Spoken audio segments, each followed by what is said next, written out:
Hi guys, first exercise we went into after a warm-up was this possession game. Now in this game the wingers are positioned outside of the box. You'll see them, they've got a halfway line and they're only in the attacking half, and you've got a target man. Now the wingers, they have to come inside of the area to receive the ball and take part in play, but if they don't get it within 3 seconds they move back out. The reason that I created this condition was because I've got a couple of wingers who all they want to do is dribble up and down the line. They're very one-dimensional in that regard, and it's just straight up and down. I wanted to give them different elements, so it's up and down, in and out, getting involved in play, getting back out, and just trying to become more of a nuisance for the opposing defender. One thing that I did have to keep an eye on was the players who are in the middle of the field, and I think I ended up with 4. I've got here 3, but there was 4 in there.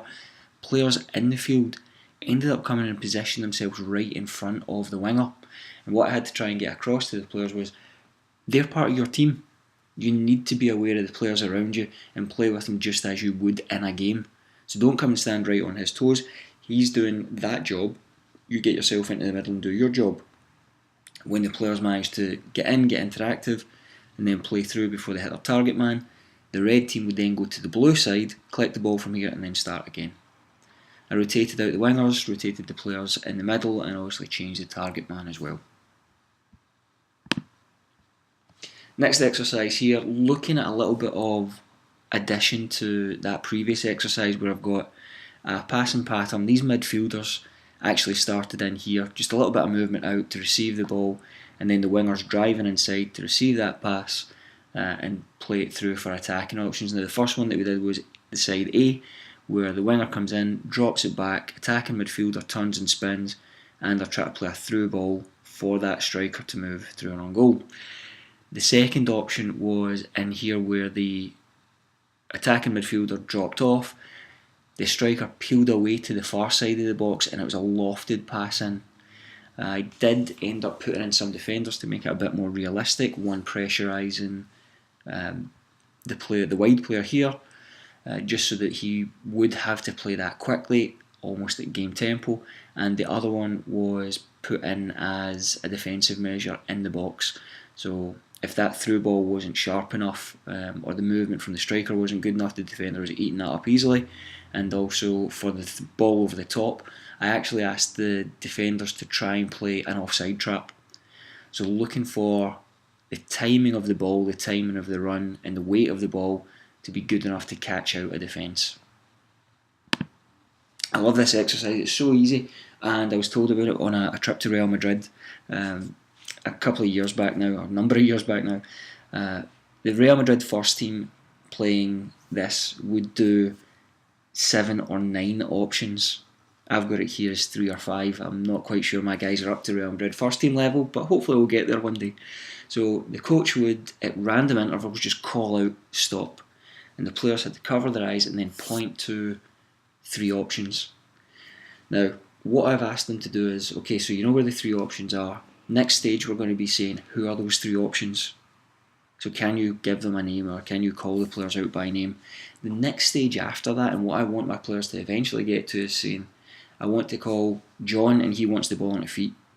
I want to call Stevie and he wants the ball into space. I want the players to be able to recognise what is around them and understand what their teammates' body language, or even if it's verbal, what they are being told. So we started off picking out 3 options. We will be moving after a few more times of doing it at 3 options to try and find 5 options. Can you cover your eyes and point to 5 passing options? Obviously a big part of this lands at the feet of the players off the ball. Can they position themselves into an area where they can be an accessible option? Next session started off with a wee bit of fitness work, and I always try and include a ball in my fitness work. So this is 1v1s to go. Coach will call out, straight sprint out, straight sprint in, and then go and finish. Very simple. We did 5 times of this, and then I positioned a pug just here on the edge of the box and a pug here on the edge of the box, and the players had to go out around the pug in to get a ball. Now, if they went past the defender and scored in the pug, it was worth 2 points to their team. If they managed to get the ball and go straight to goal and score, it was only worth 1 point. And I mean, there's hundreds of different variations on this one, whether it's quick feet through ladders or cones before coming out for the sprint, or round pugs, having to do push-ups, sit-ups, V-ups, whatever you can think of. I always enjoy using a ball at least, or 2 goal in my fitness work for the guys.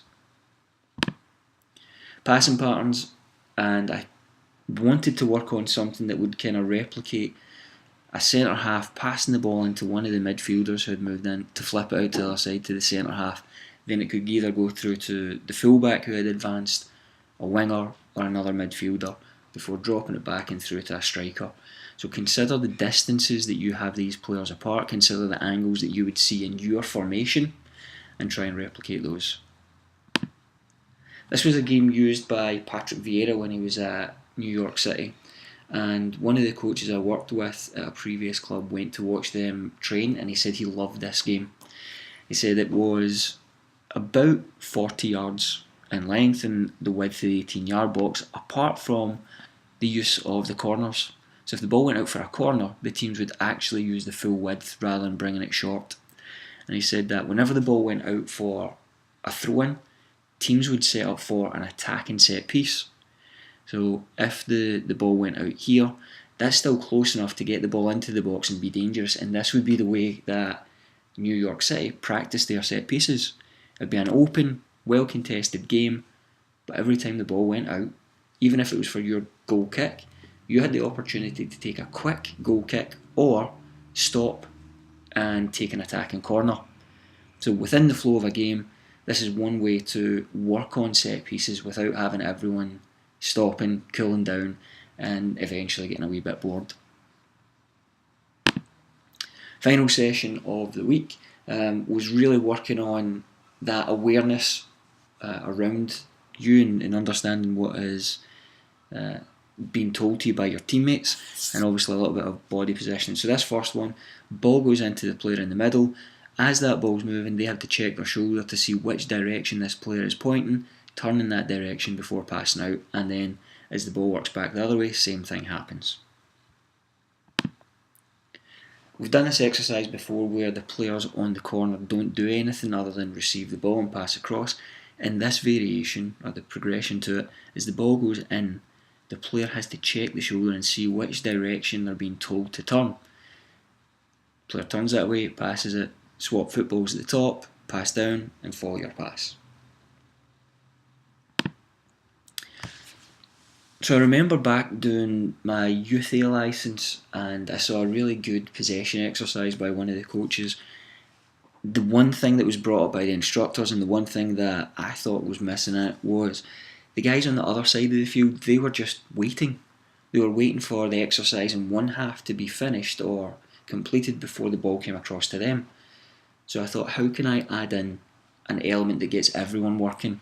And I found that just by saying, when the ball's on the other side, just have a little 3v1 rondo, get the ball moving, and then when these guys have to play their little game, I gave them 4 passes to complete before either going through the middle or the progression was going direct.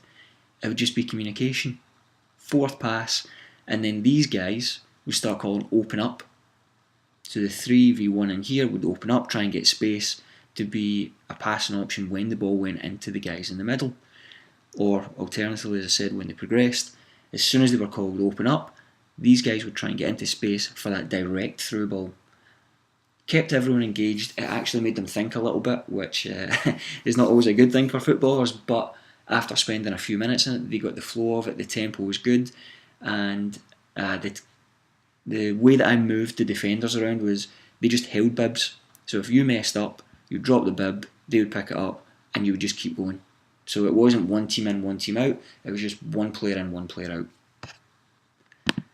After that, we progressed to a game where players had 1 or 3 or more touches. So I was asking them to try and make a decision by seeing the options that were around them, decide quickly, and either play that first time pass or start dribbling with it. So you had to take a minimum of 3 touches if you decided to take more than 1 touch. Just gets players looking at their surroundings and understanding what are the options on. Hopefully you can take something from that, guys. As always, love to hear your feedback. Cheers.